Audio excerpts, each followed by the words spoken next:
Dear students, I would like to welcome all of you to a new session of the history class.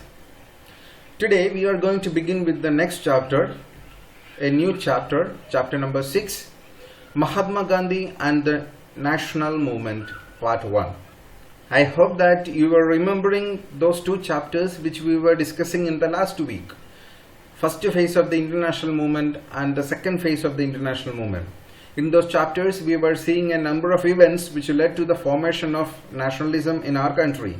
And we have seen how was the beginning of Indian National Congress and how they became the leader or the leaders of Indian national movement. So here in this chapter, we are going to see the entry of Mahatma Gandhi into the Indian politics, especially along with the support of Indian National Congress, how he was able to achieve the ideology of Swaraj, complete freedom. So those points we are going to discuss in this chapter. So the title of the chapter is Mahatma Gandhi and the National Movement, or in other words we can summarize it into one word, that is Gandhian era. So in this chapter we are going to see what were the different contributions of Mahatma Gandhi into the Indian politics. So today we are going to deal with a few number of points, like of course it will be about Mahatma Gandhi. In short, we will study about a few important information about Mahatma Gandhi. Then again, non-corporation movement, one of the ideologies introduced by Mahatma Gandhi to protest against the British, and a few number of movements which took place in the history and in which Mahatma Gandhi have taken active participation by implementing non-corporation ideology. First one is Khilafat Movement, second one is Rowlatt Act, and third one is Jallianwala Bagh tragedy. Now we are going to see a short life sketch about Mahatma Gandhi. First of all, he is being known as the father of our nation. So you might be knowing, maybe from your childhood itself you might be hearing this particular phrase, that Mahatma Gandhi is being known as the father of our nation. Do you know how much people respected him due to his simplicity and the certain ideology and philosophy which he had implemented in Indian politics? So just because of that, our country is respecting him by offering him a title, that means father of our nation. Such a great title he achieved in his life because of his contribution towards the Indian politics. So he is being known as the father of our nation. And second one, he born in 1869 in one of the famous places of Gujarat, at Porbandar in Gujarat. So he is basically from Gujarat. Once when he completed his studies in India, he went to England for his higher studies. Especially he chosen the subject law. So he was knowing different kinds of rules and regulations implemented by the British in India, and as a result he had taken law as his higher studies subject, or he has chosen LLB for his higher studies. And when he completed his LLB, or when he completed his higher studies, he went to South Africa to practice the law. So getting a graduation in law, it's not something very great. Rather than that, we need to practice it. Through that way only we can become we can become an expert in law. So that's why he went to South Africa to practice the law. And there was a reason behind it, because he was knowing that Indians in South Africa was facing a lot of racial discriminations. And even he had got some experience, like once when he was traveling by the train, he had taken a ticket and got inside the second class compartment of the train. And a European, when he entered in the compartment, even though Gandhi was carrying the ticket of a second class traveler, he got kicked out of the compartment. Those kinds of stories you might have already heard about Mahatma Gandhi, which he had experienced in his life. So he was knowing very well South Africa is a place where he will get a number of cases, and through that he can become a good barrister. So that's why he went to South Africa in order to practice the law. Then again, a number of examples, like Indians couldn't travel with Europeans, so he himself has experienced it. Then Indians were not allowed to enter the hotels and clubs meant for Europeans. Wherever the Indians go, there will be board, separate boards, like for Indians only or for Europeans only, or there will be separate counters for both Europeans and Indians. Such kinds of racial discrimination was at the peak when Mahatma Gandhi reached in South Africa. So that's why he thought of going to South Africa for practicing law. And in South Africa, he has started an organization with the name Natal Indian Congress. And the main reason behind the formation of this organization was just to fight against the unjust activities of South African government, especially in the case of racial discrimination. And as a result of, so for that, he has introduced a few number of policies or methods. So non-violence, civil disobedience, Satyagraha, these were some of the policies or methods introduced by Mahatma Gandhi in order to protest or strike against the South African government. As a result, the government had to repeal the unjust acts.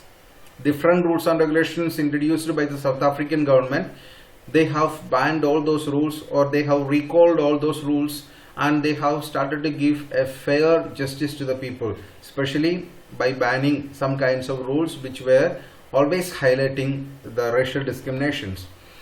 And because of his active participation in this movement, in this politics, he got arrested and he got imprisonment several times, even before he joining into Indian politics.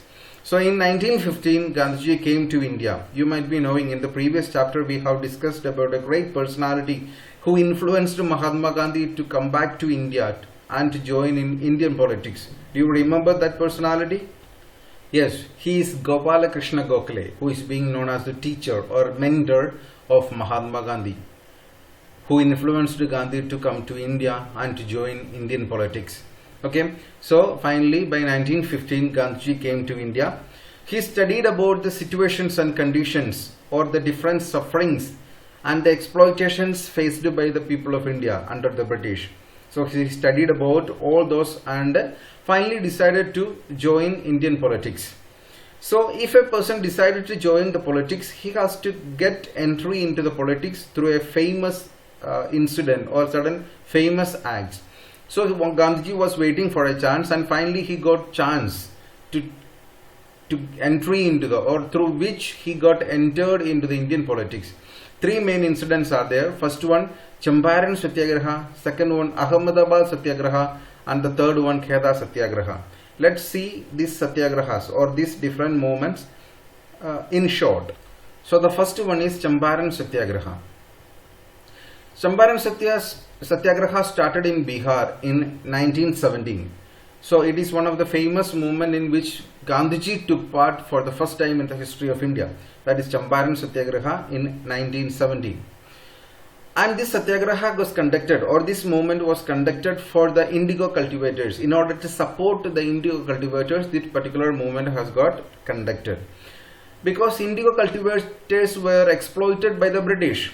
Indigo, you might be knowing, it is a particular thing which is being cultivated, and its harvesting is being used for making blue paint or something like blue color.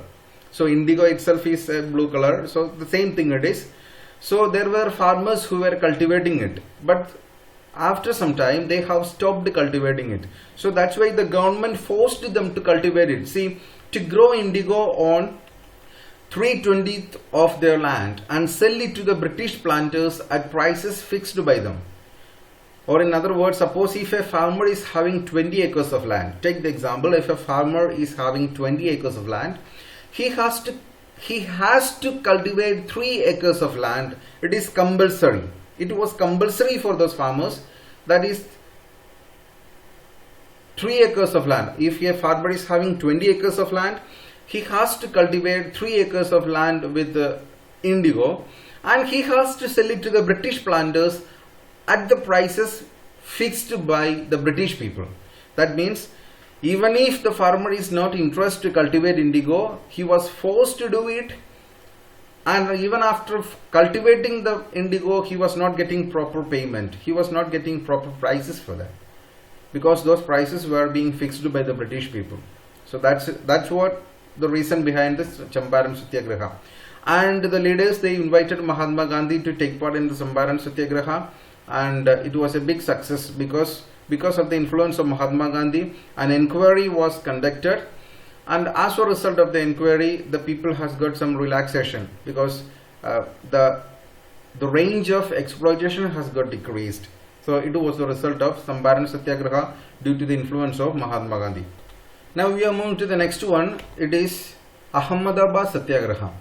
Like the name indicated, or like the name indicates, it had taken place in Ahmedabad 1918. In 1918 it has taken place. So this particular Satyagraha or the movement was organized by the mill workers who were working in different number of mills for producing number of products, especially garment products. So those mill workers, they have organized this particular movement against the mill owners, because mill owners were not ready to pay them higher wages, or the mill owners refused to pay good salary or good wage to their employees. And Gandhiji was invited in this movement, and a hunger strike was conducted in order to achieve their goal, and finally the owners agreed to give 35% increase in wages. So it was a big success, or it was a successful movement or Satyagraha which had taken place at Ahmedabad in 1980. Now the next movement, or the last movement, which was taken place at Kheda, that is Kheda Satyagraha, and there was a reason behind it. Conditions of the peasants led to the formation or the beginning of this particular movement, because the crops failed in Kheda. So they have whatever they have cultivated was failed due to the different reasons. So they were not able to pay the land revenue. Peasants were not able to pay the land revenue. As a result, but the government was not ready to accept it. Government refused to forgo land revenue. They were not ready to give any kind of excuse to the peasants. Even though the peasants were facing such kinds of problems, even though they were not able to pay the land revenue, government was not ready to go for any kind of compromises.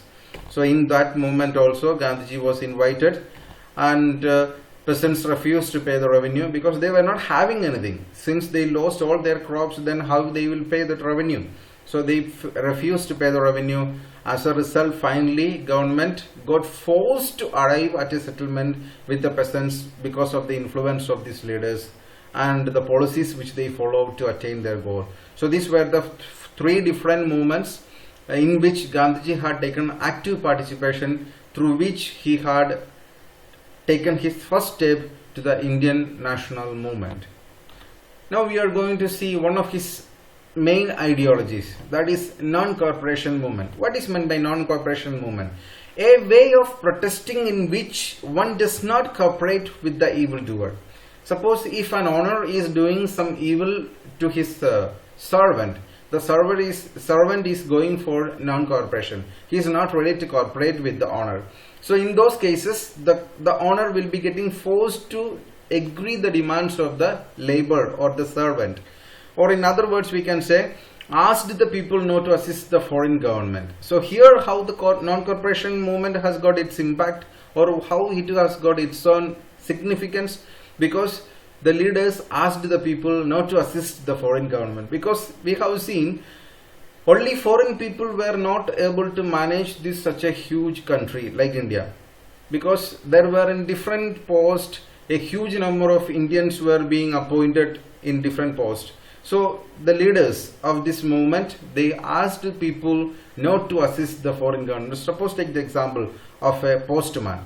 Postman is not delivering letters to the offices or to the officers in proper time, or they are not even delivering letters. Or take the example of a railway officer, or take the example of a driver of the train. He is not ready to ride the train.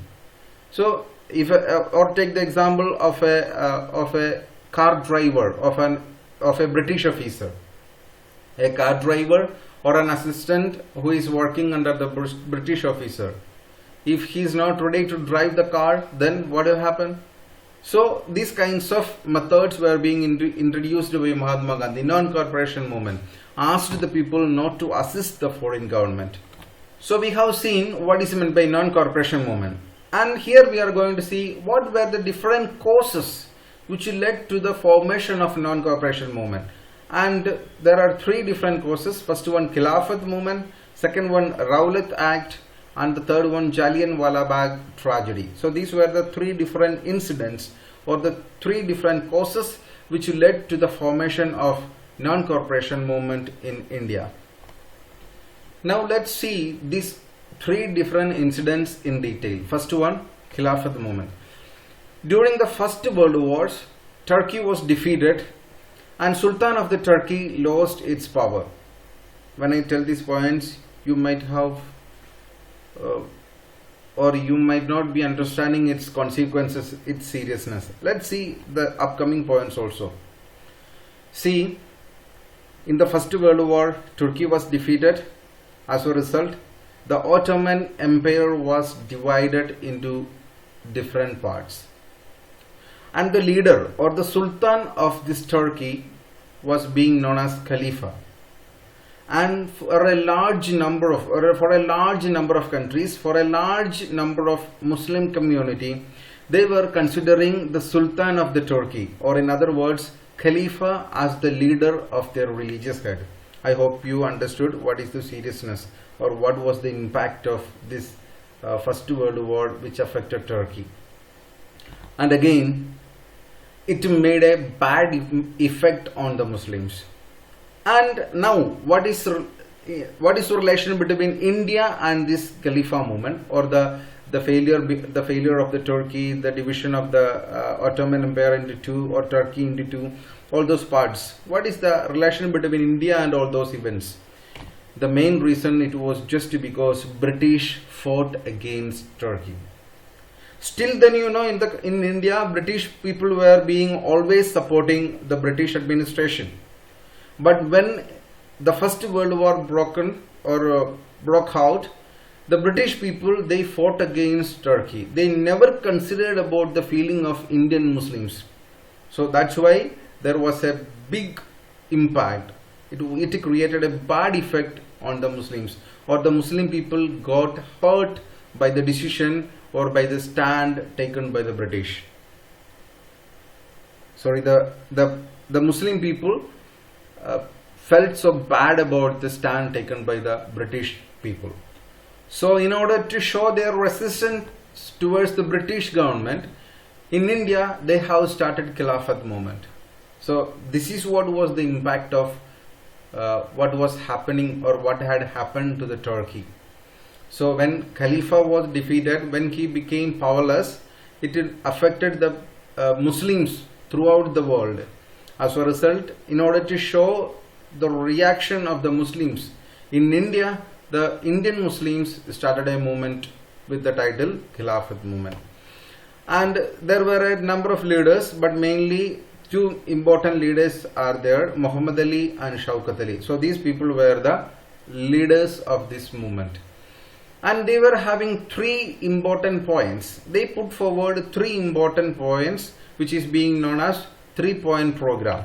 First one, Sultan must retain his empire. That means in the First World War, Turkey lost its power, they failed in the war, and as a result, the leader of Turkey, the Sultan, he lost his power, and here they have demanded that he must retain his empire. Second one, enough territory to defend Islamic faith. That means enough territory should be given to him. The Sultan must retain his empire. Not only that, along with his empire, enough territory also should be provided. For what? To defend Islamic faith. That was the second program or second point. Third one, Arab lands must remain under Muslim rule. There were a number of Arab nations. Even now in this present world also we can see number of Arab nations. So they have demanded Arab lands must remain under Muslim rule. As a result, in October 1799, they have declared that particular day as Khilafat Day. Khilafat Day was not just observed in a particular location, but it has observed throughout the country. So that much impact it has got. So October 17, 1919 has observed as Khilafat Day under the leadership of Muhammad Ali and Shaukat Ali, because they were having such feelings due to the behavior of the British. Now Gandhiji was waiting for a chance.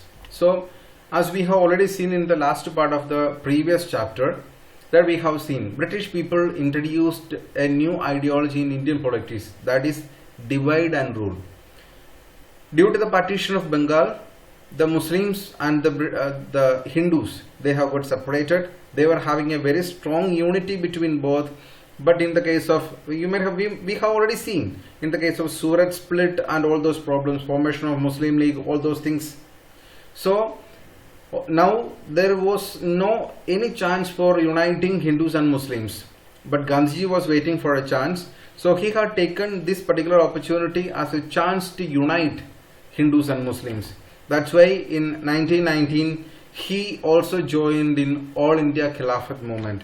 As a result, Gandhiji's concern towards this particular ideology, that it means uniting Hindus and Muslims, he has got elected as the president of All India Khilafat Conference. So it was one of the main chance where Mahatma Gandhi got an opportunity to introduce his ideology, and he tried to unite Hindus and Muslims. And there he introduced the policy of non-cooperation, because he was knowing very well that if the movement is adopting this policy, that means non-cooperation policy, it can be a big blow to the British, and they will definitely ready for sudden compromises. So that's why by 1920, August 31st, the All India Khilafat Movement declared non-cooperation as their weapon against the British administration. So finally, by 1920, August 31st, non-cooperation movement started or began in India. What were the different impact of this non-cooperation? Let's see. People resigned from government services.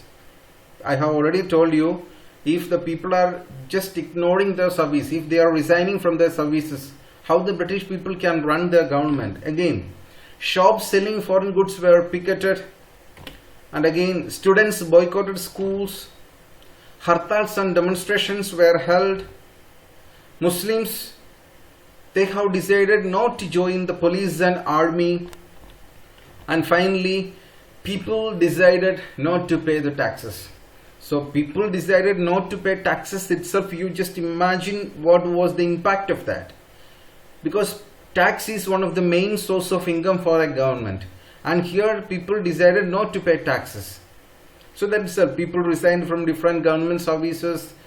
People were not allowing people to sell any kind of foreign products. Students started striking against the British, hartals and demonstrations. Muslims decided not to join police and army. So these kinds of different activities have taken place in Indian politics due to the implementation of non-cooperation. So it was a very strong method to strike against the British, and the British people, they really got all kinds of pressure to go for some kinds of compromise with the Indian national leaders.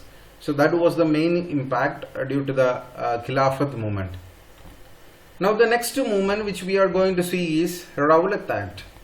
Rowlatt Act has implemented in 1919. Rowlatt Act was passed under the Justice Rowlatt. So that's why this particular movement is named after him. Or in other words, Justice Rowlatt was he was the head of the sedition committee, and that's why this particular act is being known as Rowlatt Act. And this Rowlatt Act was got implemented in 1990, and the main purpose behind implementing this particular act is to make a stop, certain regulations to the growth of nationalism in India. And they have put forward 4 different policies or 4 different ideologies or 4 different implementations. First one, arrest a person without warrant. Just imagine a person is being arrested without warrant. So that was the first policy. Second one, camera trial. That means trial in seclusion. That means usually certain activities. Camera trial means, in simple language I will explain to you. Suppose if we go to the court for justice, how usually the trial will take place in an open court where anybody can see how the trial is taking place.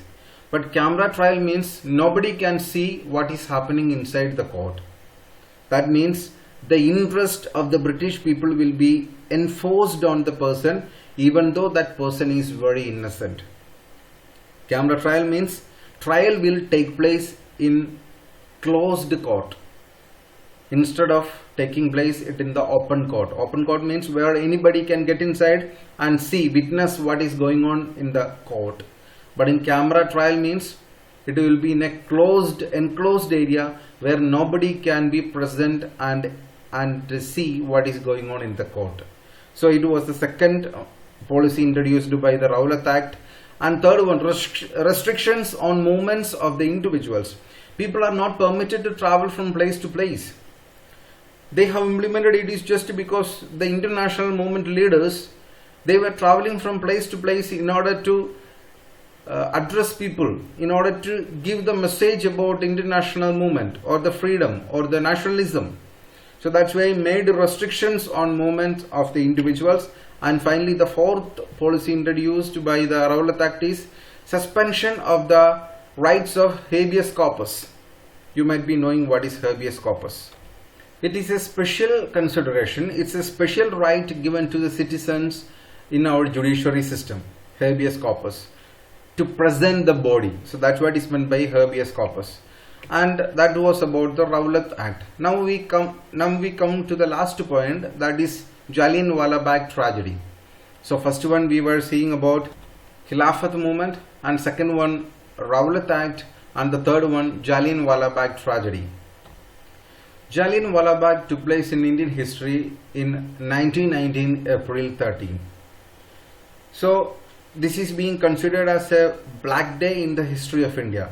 Let's see what were the main problems or why we consider it as a black day in the history of India. People started to protest against the arrest of Satyapal and Saifuddin Kichlu. So these were two important leaders who were helping the people, who were organizing people, masses against the British. So they were arrested by the government. So that's why people started to gather to strike against the British, to organize against the British. And they have organized in a place which is being known as Jallianwala Bagh near to Amritsar. If we go to Amritsar, we can see this particular place where this massacre has taken place, where this tragedy had taken place. Okay, so the speciality of this place is three sides were enclosed by buildings. Just imagine if three sides are enclosed by buildings, then there will be only one entry.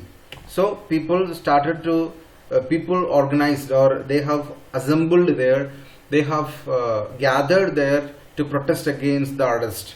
So by the time General Dyer, who can be considered as a inhuman person with such with cruelty in his heart, General Dyer, who surrounded the place with his soldiers, and after closing the exit, because I have already told you only one exit is there, so after closing the exit he ordered his fellow soldiers to shoot at those people who gathered there to protest against the arrest of Satyapal and Saifuddin Kichlu.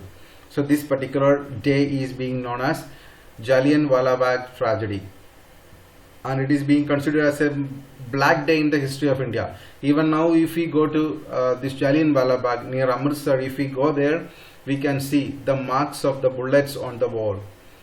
So it was such a inhuman incident which took place in the history of India.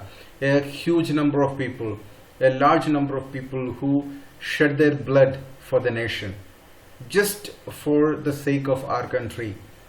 Without any kind of selfishness, they were ready to sacrifice their life for the country. So that's why Jallianwala Bagh, it made a great impact in the history of India.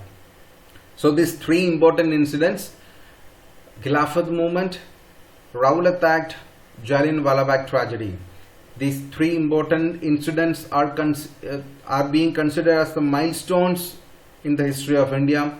So you have to learn these three important incidents very well, because from there the direction of Indian national movement as well as the speed and growth of nationalism in India. It was so fast. So that's why you have to understand and learn these three important incidents very well. So I'm just going to wind up today's class. So with the continuation of the class, we will meet again in the next class. Till then, I'm taking leave. Thank you.